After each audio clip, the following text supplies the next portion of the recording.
Hey guys, it's Marlo back again with another 1/6 scale figure review and unboxing, and today I have the Hot Toys Mandalorian figure as seen in the Disney Plus Star Wars series, The Mandalorian. So here we have the item, the shipper box. Let's go ahead and open it up and take a look at the box first of all. Alright.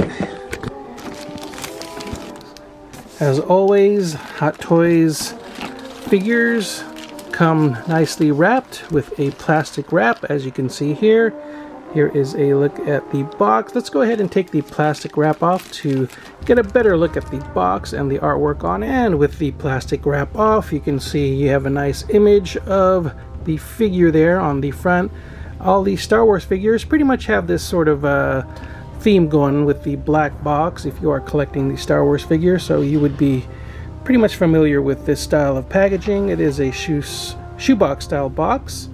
This is kind of different though. They're throwing in these kind of nice little sleeves on the box to give it a little bit more pizzazz, I suppose. So again, the front, the side there, another cool shot of the Mandalorian.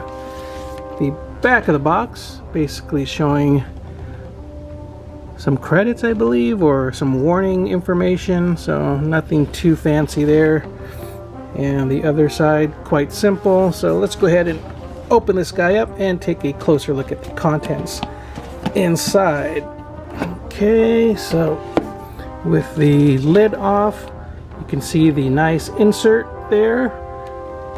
Again, another cool shot of the Mandalorian. And yeah, that's something I might want to keep.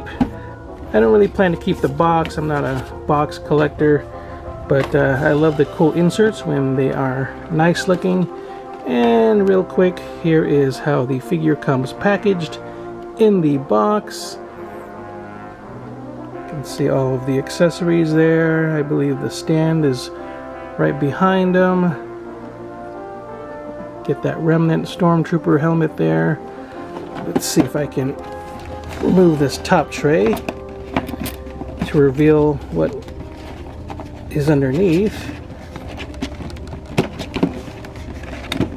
A little bit tricky. Oh, there's nothing underneath, I guess. So yeah, it looks like it's all pretty much in one tray, so it doesn't have multiple layers. So let's go ahead and take a closer look at the contents inside. And with the top tray off, we can take a closer look at the contents inside once more. Here is the figure with the display stand back there, some extra pegs, the rifle, and what is back there looks like an extra shoulder pad or armor, and oh, I guess these are the poles that sit in the background where you can rest the helmet. And on the front tray we have, looks like the tracking fob. Not sure what that is. I think that might be one of the detonators, so don't know why they had to separate that, unless those are pretty much fixed in the belt and this is the only loose one. That's probably the case. And of course you get the extra hands there. So let's get everything out to take a better look at it all. And here we have the figure and all of the accessories out of the package. But before we take a closer look at everything, I want to go over the instruction manual. So let's go ahead and open it up and take a closer look at the instructions, just to be safe. So right there, we have information on holstering the rifle. Moving on, we have information for holstering the blaster. And then for the tracking fob and detonator, you can see there. Just pause the video if you want to actually read and look at the details a little bit more. Information for the shoulder armor. Everything seems to be attached with Velcro, which is pretty cool. And then we have here all the extra hands that you can swap out. And of course the hand used for the tracking fob. And what's on the back side? Here we have a welding detachable scope. Or wielding what? Oh, okay. Wielding the detachable scope, sorry. Kind of hard to read through the viewfinder here. And wielding the ammo. Information there. How to attach the lightning effects. And then setting up your display base with the pikes and the stormtrooper helmet. And some last minute warnings. What does it say there? The outfit is non-detachable. Don't try to take it off. From what I understand, there's like a fat suit or padded suit underneath. And I guess some people have actually just been removing that to slim him down a little bit.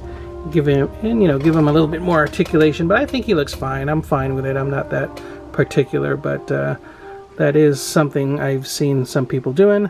So let's go ahead and look at the accessories. We have the Stormtrooper helmet here, Remnant Stormtrooper. You can see some of the battle damage there, the weathering, and some blood underneath.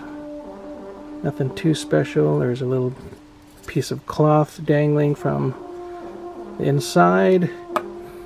The spikes. You have one longer one and one shorter one. And those attach into the base. Extra hands here, 2 fists, as well as what appears to be 2 trigger type hands there with trigger fingers. The lightning effects, which is kind of a softer plastic, so you don't have to worry about that breaking too easily. The rifle, there's a strap here. Hopefully that's not broken or anything, and that I assume would attach somewhere. Figure that out later. His pistol, pretty cool looking, along with the tracking fob and the extra detonator, which should go into the belt there. And of course we have the extra shoulder armor with the Velcro piece, extra hand pegs, and of course the stand with a nice metal plate there.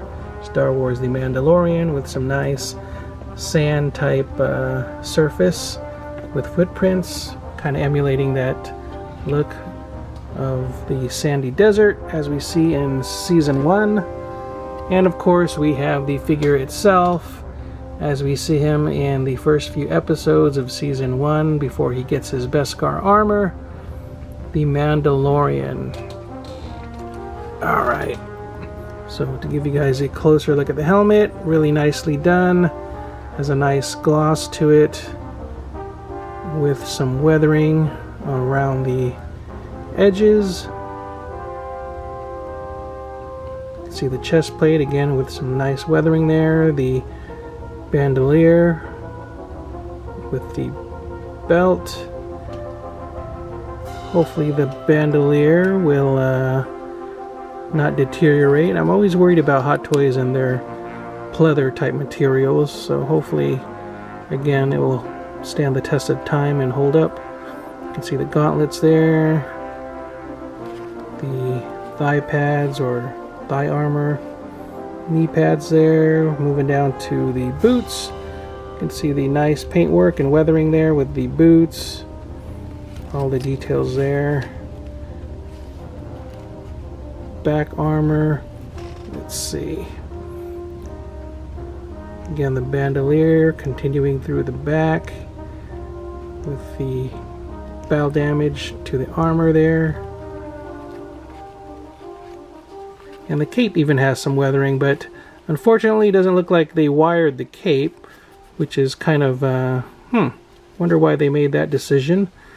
Typically, I think Hot Toys has been good about wiring their capes.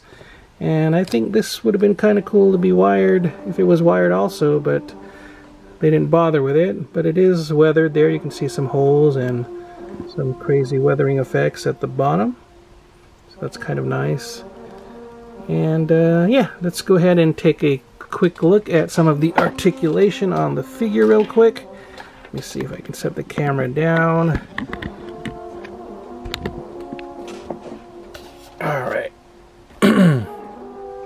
course, the head is on a ball joint, so you get really good range of motion there. Arms go out about that much. Not too far out. I guess there's some restriction due to the armor, maybe the padded suit underneath, so you can't really get it too high up. Pretty decent bend. Looks like there's double joints at the elbow. Again, you might be able to get a little bit more bend if you were to remove that fat suit underneath. Again, I don't know how hard it is to do that, but again, I've seen people do that. You get rotation at the wrist as well as a bend. Ooh, okay, not getting too much of an ab crunch. Again, probably restricted because of the armor and probably that padded suit underneath. And again, kind of sucks that the arm doesn't go too much higher than that. Let's see, you get a bit of rotation at the waist. Legs do go out pretty good, as well as forward.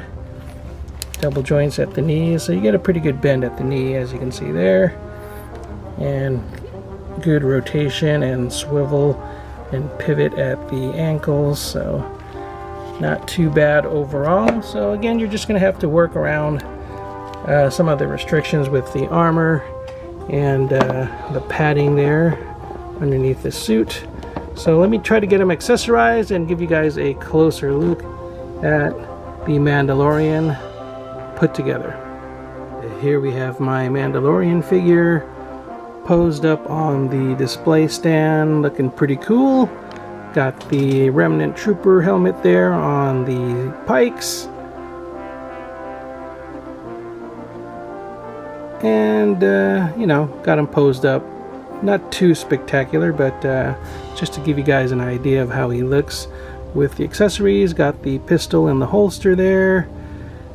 Swapped out the shoulder armor there, the Beskar armor that he came with for the older armor there. I really want him to look a little bit more stripped down and plain looking before he started his upgrades.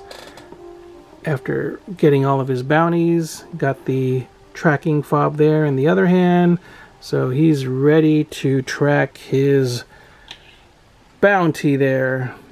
Same with the rifle, really long rifle, so I got to really pull back to show the whole image. So I think I've covered pretty much all of it. Again, the armor pieces are held on by Velcro, as you can see there. So you can easily just pop those off and on, which is pretty cool. Let's see, I can show you guys his height. Let me go ahead and get my ruler out here. So from his foot to the top of his head, he looks like he stands right at 12 inches tall. So that's what we can expect. He is a 1/6 scale figure.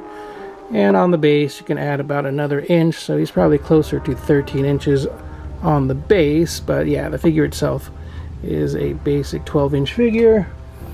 And let's see, some closer looks again at the Remnant Trooper helmet, just for the details there and the weathering.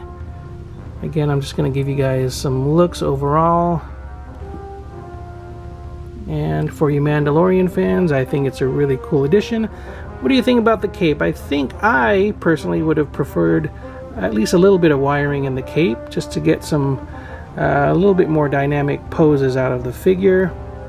As a customizer, I might go in and actually add a little bit more weathering here and there, a little more dust on the boots. Probably at the bottom of the cape here, I might, you know, try to put a little bit more dusty weathering on the tips of the cape. And the back there. Very happy with the figure overall otherwise. So, yep, just looking forward to the Beskar armor pretty soon. And if you haven't seen this already, a lot of people have been sort of upgrading this figure with this 1/6 scale Baby Yoda ornament. This is a Hallmark keepsake ornament. Let me show you what this looks like next to the figure. And you know, with a little customizing, you can add him to the display to give him a more deluxe. Here he is out of the box, so you can see he scales pretty nicely with the Mandalorian figure.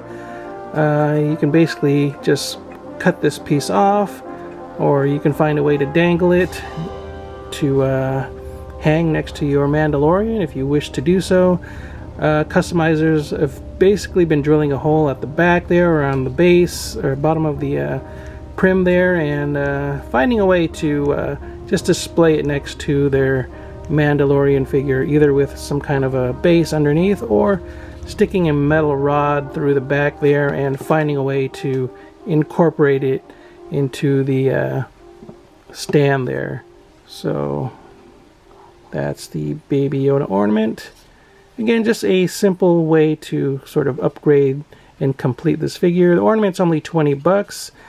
If you can find it right now, it's a little bit tough to find, but yeah, with a little searching you can find that. I might also weather it a little bit more again to kind of bring it up to par to the Hot Toys figure, make it a little bit more detailed. So that's it, guys. Hopefully you guys enjoyed this quick unboxing and review. If you did, please give the video a thumbs up. Be sure to share the video, like the video, and if you haven't already, please do subscribe.